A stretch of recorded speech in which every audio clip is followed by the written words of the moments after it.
Accounts का set 3 1 2 3 चला जा चुका है मॉडल पेपर, सब लोग पहले देख ही चुके होंगे। सेट 1, सेट 2, सेट 3 यानी 40 40 40 120 क्वेश्चन जा चुका है।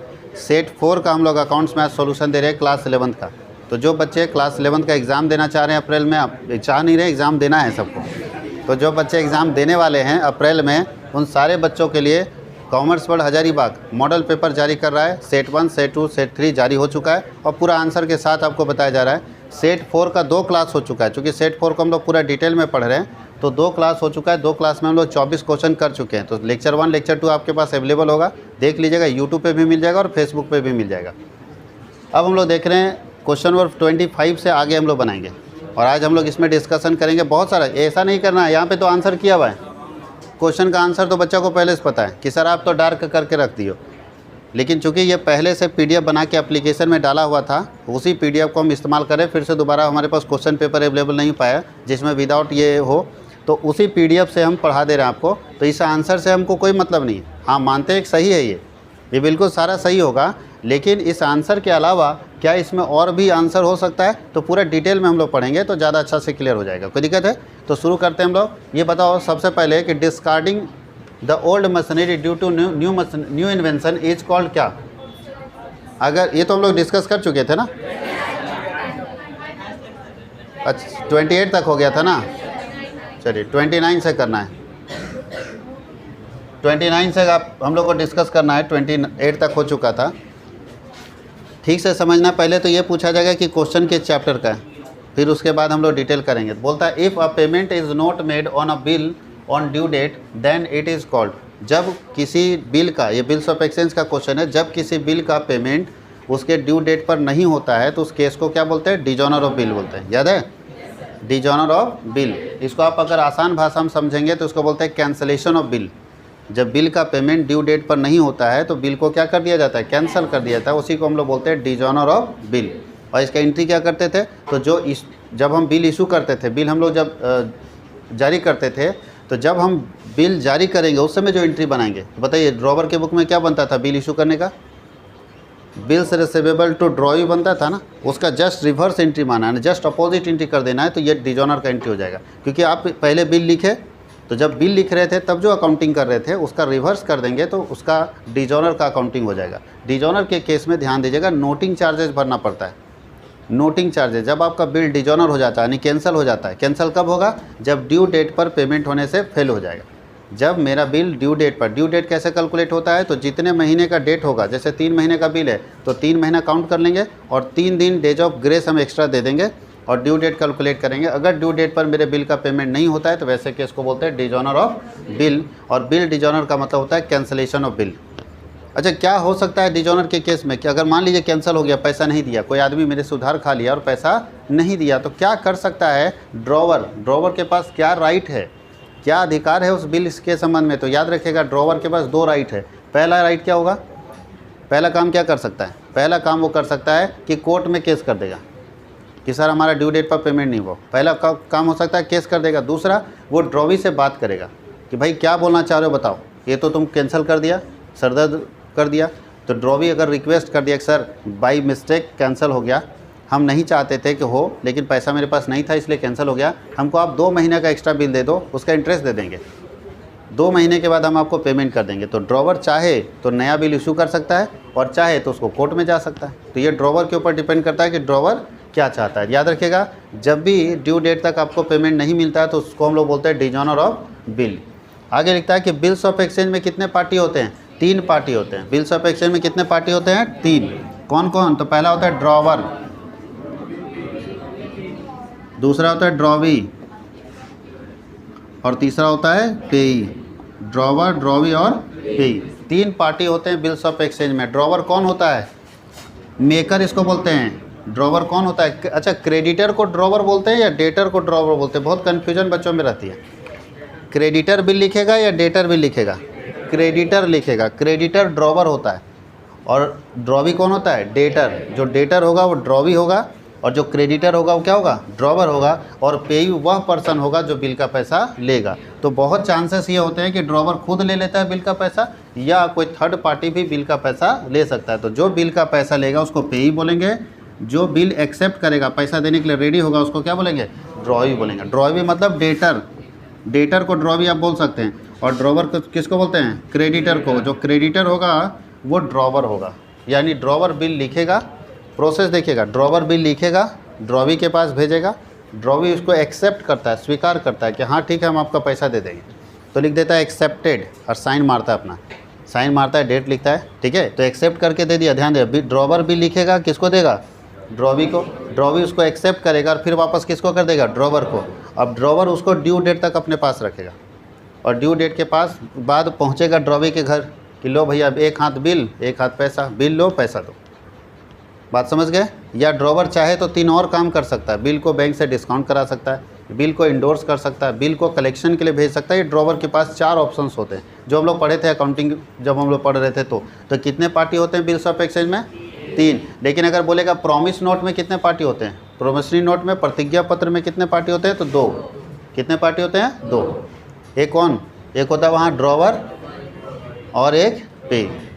ड्रॉवी नहीं होता है, ड्रॉवर और पे। ड्रॉवी नहीं होता है प्रॉमिस नोट में, याद रखना। और चेक में कितने पार्टी होते हैं? 2 पार्टी। कौन कौन? एक लेने वाला एक देने वाला। और बैंक कहाँ गया? बात समझ गए? चलिए आगे बढ़ें।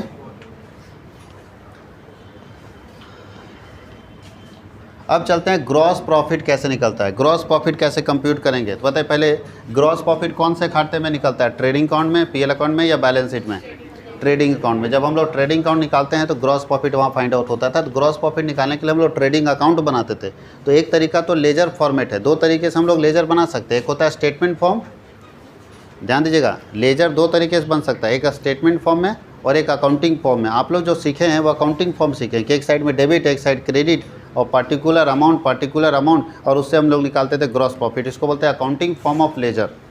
इसको कौन सा फॉर्म बोलते हैं? अकाउंटिंग फॉर्म ऑफ लेजर बोलते हैं। और दूसरा लेजर का तरीका होता है स्टेटमेंट फॉर्म ऑफ लेजर। तो हम लोग अगर स्टेटमेंट फॉर्म में बनाएंगे तो ऐसे बनाएंगे, ये फार्मूला तब काम करेगा, sales minus cost of goods sold. अगर हम स्टेटमेंट फॉर्म में बनाते हैं, विवरण रूप में बनाते हैं, स्टेटमेंट फॉर्म का मतलब क्या है? एक तो आप ऐसे सीखे, ऐसे आप लोग बनाए हैं, जो आपको भी पढ़ाया गया था, तो यही पढ़ाया गया था। ट्रेडिंग अकाउंट का फॉर्मेट यही ना, ट्रेडिंग पीएल सबका फॉर्मेट, यहाँ पार्टिकुलर होता था, रुपीज़ होता था, पार्टिकुलर होता था, रुपीज़ होता था, ये ना था ट्रेडिंग अकाउंट। ये था अकाउंटिंग फॉर्म ऑफ लेजर, ये अकाउंटिंग फॉर्म है। और एक बनता है ऐसे स्टेटमेंट फॉर्म है, देखो ऐसे बनेगा, ऐसे ही बस यहाँ लिखेंगे सेल्स जो भी आएगा और माइनस कर देंगे cost of goods sold, COGS इसको बोलते हैं, कॉस्ट ऑफ गुड्स सोल्ड। तो सेल्स में cost of goods sold minus कर देंगे तो ग्रॉस प्रॉफिट आ जाएगा। क्या आ जाएगा? Gross profit. जो हमको निकालना है, देख लो फार्मूला, ग्रॉस प्रॉफिट बराबर क्या पूछ रहा है, तो क्या होगा? Sales minus cost of goods sold, sales minus cost of goods sold. तो ये होता है स्टेटमेंट फॉर्म ऑफ लेजर, विवरण है ये। इसमें ना डेबिट मिलेगा ना क्रेडिट मिलेगा, इसमें सब मिलेगा। इसमें लेफ्ट हैंड साइड है, बताओ कौन सा साइड है, लेफ्ट साइड की राइट साइड? लेफ्ट साइड में डेबिट और राइट साइड में क्या होगा? क्रेडिट। ये होता है अकाउंटिंग फॉर्म ऑफ लेजर और ये है स्टेटमेंट फॉर्म ऑफ लेजर। यहाँ हम लोग स्टेटमेंट मतलब एक स्टेटमेंट बना रहे हैं, इसमें डेबिट क्रेडिट का कोई इस्तेमाल नहीं है। इसमें टू और बाई लिखते हैं, इसमें टू और बाई का कोई इस्तेमाल नहीं है। इसमें नाम के बगल में अकाउंट लिखते हैं, इसमें कोई अकाउंट का जरूरत नहीं, क्योंकि हम अकाउंटिंग फॉर्म यूज ही नहीं कर रहे। हम लोग कौन सा फॉर्म यूज़ कर रहे हैं? स्टेटमेंट फॉर्म यूज़ कर रहे हैं। जब हम स्टेटमेंट फॉर्म ऑफ लेजर बना रहे हैं तो फिर इसका कोई ज़रूरत नहीं। और स्टेटमेंट फॉर्म ऑफ लेजर में क्या बता रहा है?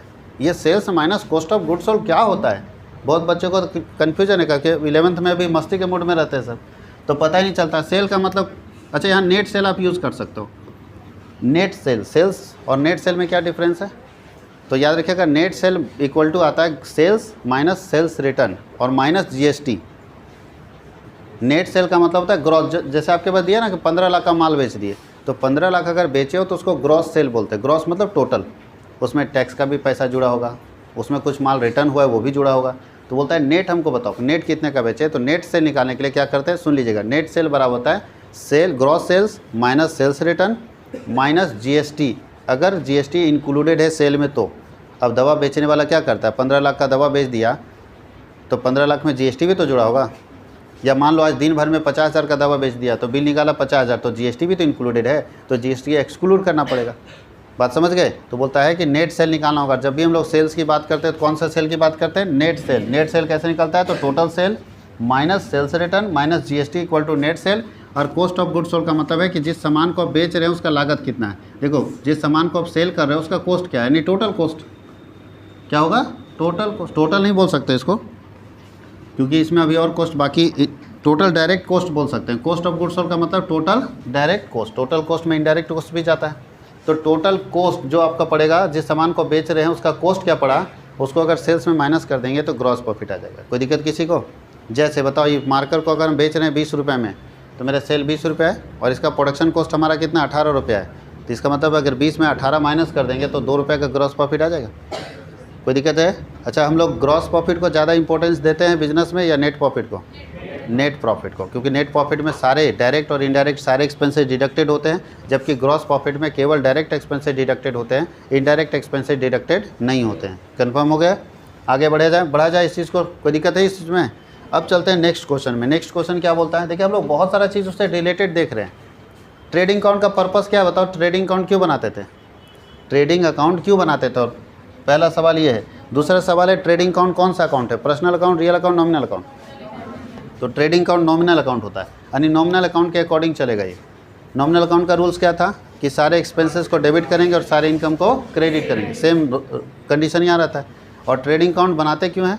तो ट्रेडिंग अकाउंट बनाते हैं to find out gross profit and gross loss of a business enterprises. हम ये जानना चाहते हैं कि किसी बिजनेस इंटरप्राइजेस में कितना ग्रॉस प्रॉफिट हो रहा है और कितना ग्रॉस लॉस हो रहा है। यानी कि एक बिजनेस का ग्रॉस प्रॉफिट और ग्रॉस लॉस जानने के लिए हम लोग जो फाइंड आउट करते हैं, जो लेजर बनाते हैं, वो लेजर है ट्रेडिंग अकाउंट। कहीं कोई कन्फ्यूजन? आगे बढ़ा जाए।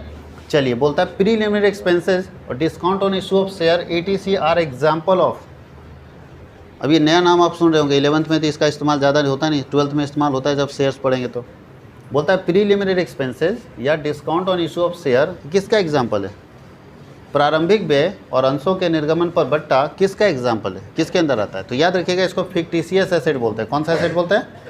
होता क्या है फिक्टिशियस एसेट? इसको हिंदी में देखो लिखा है कृत्रिम संपत्ति, मतलब बनावटी संपत्ति। ये रियल एसेट नहीं होता है, जैसे लैंड, बिल्डिंग, मशीनरी, ये सब रियल एसेट है जो दिखता भी है। ज़मीन है तो दिखता है, बिल्डिंग है दिखता है, ये दिखता नहीं है सर। ये जो है और ये दिखता नहीं है, ये सब फिक्टिशियस एसेट है, बनावटी संपत्ति है। ये संपत्ति रियल एसेट नहीं है। अब क्या होता है प्रीलिमिनरी एक्सपेंसेस? तो जब किसी कंपनी को या किसी बिजनेस को स्टार्ट करते हैं तो स्टार्ट करते समय कुछ खर्च होता है। तो किसी बिजनेस को स्टार्ट करते समय जो खर्च होता है या किसी कंपनी को स्टार्ट करते समय जो खर्च होता है, उस खर्च को क्या बोलते हैं? Preliminary expenses. आप जानते हो, इसको संपत्ति लिखते हैं, देख लो। अब पहली बार तुम सोच रहे हो सर खर्च को कैसे संपत्ति में लिख दिया, ये तो गलत बात है। खर्च तो नॉमिनल अकाउंट होना चाहिए। बिल्कुल आपका सही बात है, लेकिन ध्यान देना। अच्छा, एक बात बताओ, अगर बिजनेस स्टार्ट करते समय हम 1 लाख रुपये खर्च किए शुरुआत में, बैनर वगैरह लगाए, सब कुछ किए, उस जो खर्च किए 1 लाख रुपये, उसका फ़ायदा एक ही साल मिलेगा या एक से ज़्यादा साल मिलेगा? बड़ा बड़ा बैनर लगवाए, प्रचार करवाए, तो उसका फ़ायदा सिर्फ इसी साल मिलेगा या नेक्स्ट ईयर भी मिलता रहेगा? तो बताइए, 1 लाख जो खर्च किए सिर्फ इसी साल के लिए कि अगले साल के लिए भी? इसका मतलब है ये हमारा 1 साल का खर्चा नहीं है। इसको अगर 5 साल तक फ़ायदा मिलेगा इस खर्चे का, तो हम 5 साल तक इसको राइट ऑफ करते हैं, यानी काटते हैं। जैसे 1 लाख खर्च किए और 5 साल तक इसका फ़ायदा मिलेगा, तो हर साल हम 20,000 रुपये खर्चा मानेंगे। तो क्या करोगे? बाकी 80,000, 20,000 चलो इस साल का खर्चा मान लिए, बाकी 80,000 क्या मानोगे? संपत्ति मानोगे ना, कि अगले साल उसको राइट ऑफ कर लें। राइट ऑफ मतलब उसको अपने प्रॉफिट से हम काट लेंगे। तो इसीलिए इसको हम लोग एसेट्स मानते हैं। और discount on issue of share भी है, वो एसेट्स होगा। ठीक है, अब आप discount on issue of share का कॉन्सेप्ट नहीं आएगा, यहाँ पे डिवेंचर लिख दीजिएगा। ठीक है, क्यों नहीं आएगा? क्योंकि आप अभी 12th पढ़ोगे, समझ में आएगा कि कोई भी कंपनी अपने शेयर को डिस्काउंट में जारी नहीं कर सकती। रिस्ट्रिक्शंस है, मनाही है। अभी झारखंड बोर्ड का क्वेश्चन है, तो झारखंड है कुछ भी हो सकता है, झारखंड है कुछ भी आ सकता है, तो शेयर लिख दिया। शेयर डिस्काउंट में जारी हो ही नहीं सकता, कुछ कंडीशंस को छोड़ के आपका शेयर कभी भी जारी डिस्काउंट में नहीं हो सकता। आपको पढ़ाया गया ना, 12th में अभी स्टार्ट हुआ है तो पढ़ाया गया। अब यहाँ लिख दिया शेयर, तो डिवेंचर लिखिएगा, ज़्यादा अच्छा रहेगा। वैसे झारखंड में कुछ भी पूछा जा सकता है, इस पर भरोसा मत करो, लेकिन कॉन्सेप्ट अपना बना के जाना, झारखंड के चक्कर में मत रहो। मुस्कुराइए आप झारखंड में। चलिए अब चलते हैं, एडजस्टेड परचेज क्या होता है? तो एडजस्टेड परचेज कैसे निकालेंगे? तो आप लोगों को बताए थे जब ट्रेडिंग बता रहे थे कि एडजस्टेड परचेज निकलता है नेट। देखो इसको ऐसे नहीं, हम बता देते हैं एडजस्टेड परचेज इक्वल टू होता है opening stock plus purchases. Purchases की जगह नेट परचेज लिखोगे। ठीक है, net purchase minus closing stock. Adjusted purchase बराबर होता है opening stock plus net purchase minus closing stock. देखो ये फार्मूला कहाँ पे है, वही सेट है। अब फार्मूला को थोड़ा ट्विस्ट कर दिया, बात वही है। नेट परचेज पहले लिख दिया, ओपनिंग स्टॉक बाद में लिख दिया, बात वही है ना जी। अरे इसको इधर जोड़ो पहले या बाद में जोड़ो, बात वही है ना। तो ये दोनों को मतलब ओपनिंग स्टॉक और नेट परचेज को जोड़ना है और क्लोजिंग स्टॉक को क्या करना है, माइनस कर देना है। तो क्या निकल जाता है, एडजस्टेड परचेज। और आपको मालूम होना चाहिए कि जब हम ट्रेडिंग अकाउंट को एडजस्टेड परचेज में दिखाते हैं, जब हम ट्रेडिंग अकाउंट में एडजस्टेड परचेज को दिखाते हैं, तो वैसे केस में ट्रेडिंग अकाउंट में ना तो नेट परचेज लिखते हैं ना ओपनिंग स्टॉक लिखते हैं, लेकिन क्लोजिंग स्टॉक जरूर लिखते हैं। या मान लो ट्रायल बनाते समय एडजस्टेड परचेज दे दिया, तब क्या करोगे आप। तो ट्रायल बनाते समय अगर एडजस्टेड परचेज दे दिया तो आप ये नहीं दिखाओगे, क्योंकि एडजस्टेड परचेज तो लिख चुके हो, ये नहीं दिखाओगे, लेकिन इसको दिखाना पड़ेगा। अब आप बोलोगे सर आप ही बताए हो कि ट्रायल बैलेंस में क्लोजिंग स्टॉक को शो नहीं करते, तो बिल्कुल अच्छी बात है कि ट्रायल बैलेंस में कभी भी क्लोजिंग स्टॉक को शो नहीं करते, उसके नीचे दिखाते हैं, कुछ रेयर केस को छोड़ के। तो जब हम ट्रायल बैलेंस में क्लोजिंग स्टॉक को नहीं दिखाते तो अब की बार क्यों दिखाने बोल रहे हैं, इसलिए बोल रहे हैं क्योंकि एडजस्टेड परचेज जो निकला उसमें क्लोजिंग स्टॉक क्या हो चुका है, माइनस हो चुका है। हमको तो दिखाना नहीं था, अब आप माइनस कर दिए और उसको दिखा दिए, तब आपको बढ़ाना पड़ेगा ना उससे, तो क्लोजिंग स्टॉक वहाँ पे दिखा देंगे। कोई दिक्कत है, आगे बढ़ा जाएँ। एडजस्टेड परचेज समझ गए, चलते हैं हम लोग 34 क्वेश्चन। अच्छा, कॉस्ट ऑफ पैकिंग, किसी सामान को पैक करने का खर्चा कहाँ पे लिखेंगे आप, पैकिंग एक्सपेंसेस इसको बोलते हैं। कहाँ पे जाएगा, ट्रेडिंग में, पीएल में या बैलेंस शीट में, तो पीएल में। कहाँ पे जाता है, पीएल में। ये तो आप अभी पढ़े ही नहीं, profit and loss adjustment. Manufacturing में नहीं जाएगा क्योंकि पैकिंग का खर्चा है, पैक करना ऑफिस का काम है ना, तो ये हम लोगों का कहाँ पे जाएगा, प्रॉफिट एंड लॉस का। अच्छा, बोलता है wages and salary is debited to, wages and salary होगा तो कहाँ लिखेंगे, तो ट्रेडिंग में लिखेंगे। अच्छा, इसी में थोड़ा सा उलट दो, सैलरी एंड वेजेज होगा तो पीएल में चला जाएगा। आपको ये पकड़ना है ना, शुरुआत किससे हो रहा है, शुरुआत किससे हो रहा है, वेजेज कहाँ जाता है, ट्रेडिंग में, तो ट्रेडिंग में जाएगा। अगर सैलरी एंड वेजेज होता तब कहाँ जाता है, पीएल में जाता है। सैलरी एंड वेजेज होता तो कहाँ जाता है, पीएल में जाता है। कोई कन्फ्यूजन, पता है ना सैलरी क्या होता है। अब देखो बाबू लोग, एक क्वेश्चन दिया हुआ आपके पास यहाँ पे, ये ट्रायल बैलेंस है, ध्यान देना सारे बच्चे, ये ट्रायल बैलेंस है, यानी एक क्वेश्चन है और इस क्वेश्चन के आधार पर नीचे देखो 36 से लेकर 42 नंबर तक इसी के आधार पर क्वेश्चन पूछा है। यानी ये एक बना के दिया हुआ है, इससे 36 नंबर से लेकर 42 नंबर तक क्वेश्चन पूछा है जो इसी से बनेगा। अब ये इन्फॉर्मेशन दिया है, क्या दिया है, capital opening, stock opening, cash, purchase and sale दिया, रिटर्न दोनों का दिया, debtor creditor, prepaid expenses, outstanding expenses, salary, direct expenses, rent और फर्नीचर, ये दिया हुआ है। अब नीचे क्वेश्चन क्या क्या पूछता है, पहले क्वेश्चन देख लेते हैं, फिर ऊपर नीचे करना पड़ेगा, हाँ या नहीं। या स्क्रीन को बहुत छोटा कर देंगे तो दिखेगा कि नहीं, पता नहीं, दिख जाएगा नहीं, तभी हिंदी वाला नीचे आ जा रहा है। बहुत ज़्यादा छोटा कर देंगे तो दिखेगा नहीं सबको। चलिए, तुम लोगों को लगता है एचडी क्वालिटी का एकदम भगवान बना के भेजे है ना, हाँ ठीक। चलो यहाँ देखो, बोलता है नेट परचेज कितना होगा। नेट परचेज कैसे निकालते हैं, परचेज माइनस परचेज रिटर्न, बताए ना भाई। तो चलिए ऊपर चलते हैं, देखो परचेज, यही हिंदी वाले से देख लेते हैं। परचेजेस कितना है, यहाँ पे देखो इंग्लिश में, परचेज आपका 30,000 है और परचेज रिटर्न कितना मानेंगे, जिसके नीचे वाला या क्रेडिट वाला, जी परचेज डेबिट बैलेंस रखता है तो उसका रिटर्न क्रेडिट वाला होगा। तो 30,000 में 1,000 माइनस होगा, हाँ या नहीं। तो नेट परचेज कितना आ जाएगा, सही है। दूसरा बोलता है नेट सेल कैसे निकलेगा, सेल्स माइनस सेल्स रिटर्न। तो ढूंढो सेल कितना है, सेल है तुम्हारा 50,000 और रिटर्न कितना है 3,000, 50 में 3 जाएगा, कितना बचेगा, तो देखो तो 47,000 है। अब फाइनल अकाउंट बना के दे दिया, चुनने बोल रहा है, निकाल के देखो। तो जो बच्चा फाइनल अकाउंट नहीं बनाया वो फंस जाएगा। आगे बढ़े, बोलता है इफ़ क्लोजिंग स्टॉक, ध्यान देना, if closing stock is 18,000 then gross profit क्या होगा। अगर क्लोजिंग स्टॉक 18,000 है तो ग्रॉस प्रॉफिट क्या होगा, तो बनाना पड़ेगा ना। क्लोजिंग स्टॉक यहाँ नहीं दिया है, यहाँ क्लोजिंग स्टॉक नहीं दिया है, लेकिन अगर क्लोजिंग स्टॉक 18,000 है तो ग्रॉस प्रॉफिट क्या होगा। देखो हम यहाँ बना रहे हैं ट्रेडिंग,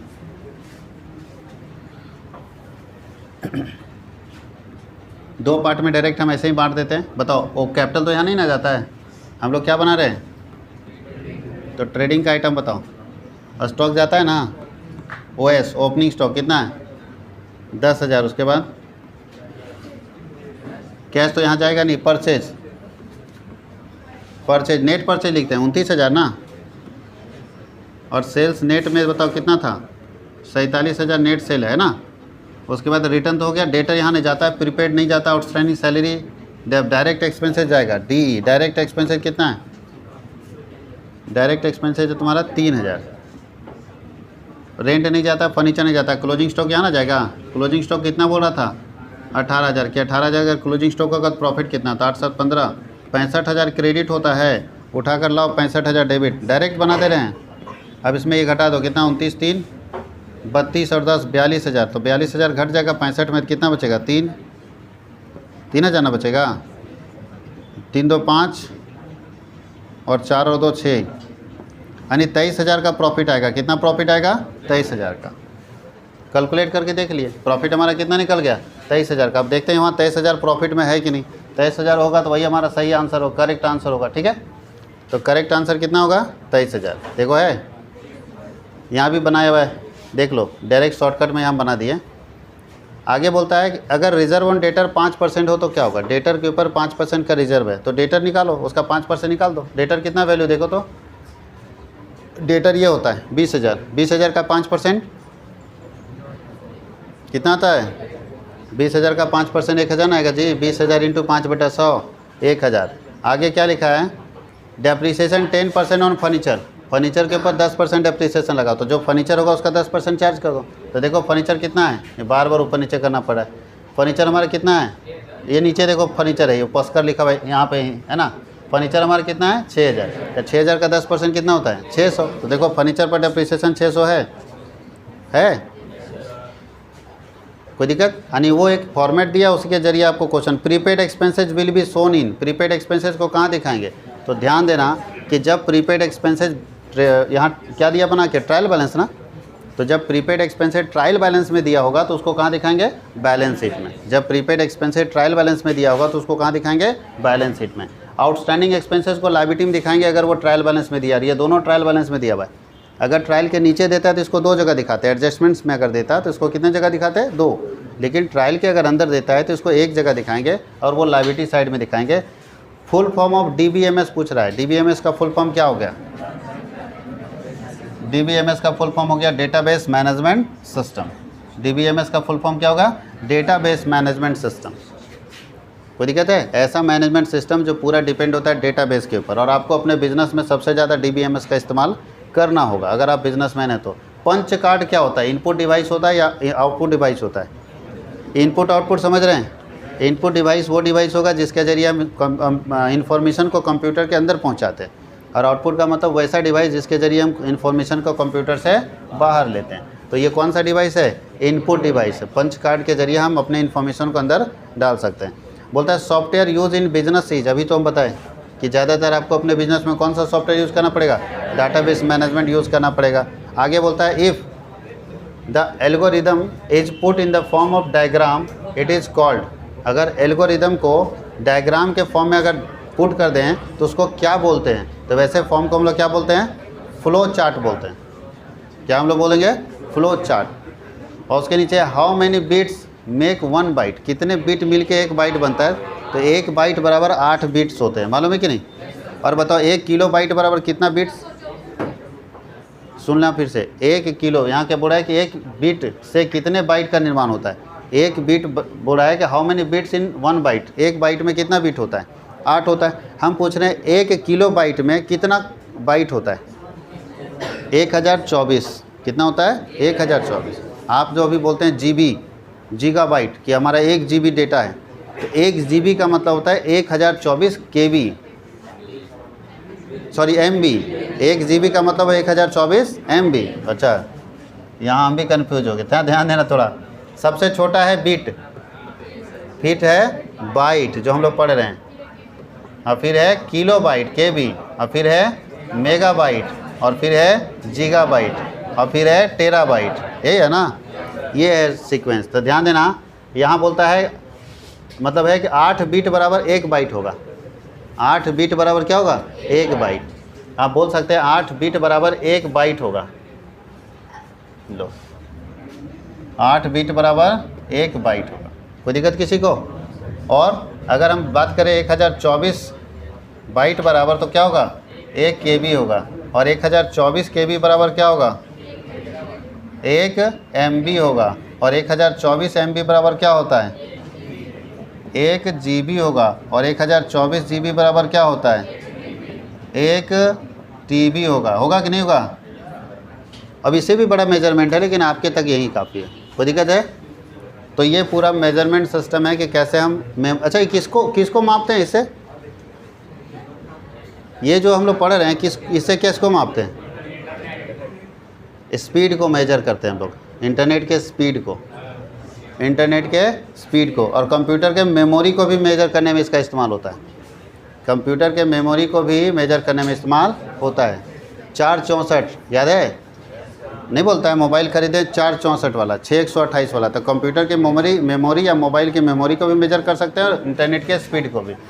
आगे बोलता है which is an input device, इसमें से कौन है जो इनपुट डिवाइस है जिसके ज़रिए आप अपना इन्फॉर्मेशन कंप्यूटर के अंदर डाल सकते हैं। तो प्रिंटर से अंदर जाता है इन्फॉर्मेशन या बाहर आता है?